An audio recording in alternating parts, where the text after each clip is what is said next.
ধানমন্ডি ৩২-এ শেখ হাসিনার মন্ত্রী যে আওয়ামী লীগের কেবলা ভাঙার যে কার্যক্রমটা,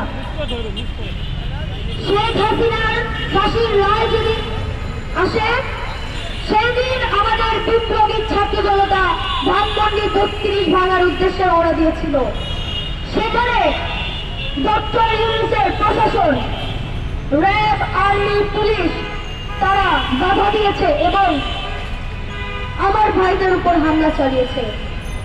সংগ্রামী ছাত্র জনতা, ২৪-এর পরের বাংলাদেশে আওয়ামী লীগের কেবলাখানা পাহারা দেওয়ার জন্য হাজার হাজার আর্মি থাকে, হাজার হাজার প্রশাসন থাকে। ২৪ পরবর্তী বাংলাদেশে আওয়ামী লীগের মন্দির পাহারা দেওয়ার জন্য আওয়ামী লীগের মন্দিরের নিরাপত্তা সুনিশ্চিত থাকে, কিন্তু আমার ভাইয়ের জীবনের নিরাপত্তা সুনিশ্চিত থাকে না। আমি ৫ই আগস্টের পরে যতগুলো বাংলাদেশে হত্যাকাণ্ড ঘটেছে, ইন্টারিম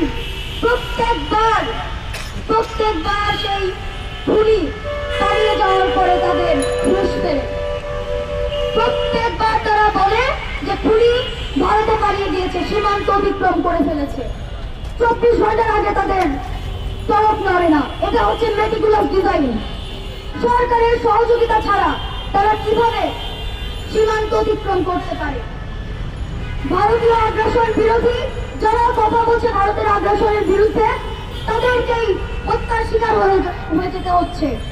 আর ইন্টারিম ভাবছে একটা ইস্যু একদিন, ২ দিন, ৩ দিন, ১ সপ্তাহ যাবে, তারপরে বাংলাদেশের মানুষ ভুলে যাবে।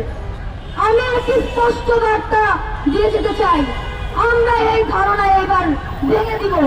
হাদি ভাইয়ের হত্যাকাণ্ডে সুনির্দিষ্ট বিচার না হওয়া পর্যন্ত আমরা কেউ মাঠ ছাড়ব না। আমি রাজনৈতিক দলগুলোর প্রতি আহ্বান জানাচ্ছি, হাদি ভাই ইনকিলাব মঞ্চের একার না, হাদি ভাই আমাদের প্রত্যেকের। হাদি ভাই বিএনপির, হাদি ভাই জামাতের, হাদি ভাই এনসিপির, বৈষম্য বিরোধী প্রত্যেকের, গোটা বাংলাদেশের হাদি ভাই, কারণ উনি ইনসাফ প্রতিষ্ঠা করতে চেয়েছেন। আমি রাজনৈতিক দলগুলোর প্রতি আহ্বান জানাই, তারা যেন আমাদের সাথে সংহতি প্রকাশ করে এবং হাদি ভাইয়ের হত্যাকাণ্ডের বিচারে মাঠে নামে।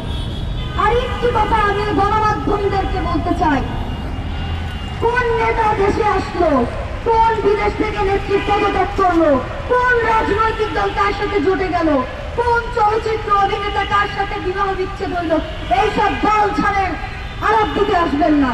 আমাদের এখন একমাত্র কনসার্ন হবে হাদি ভাইয়ের ইস্যু, হাদি ভাইয়ের হত্যার বিচার, এটা আমাদের একমাত্র ইস্যু।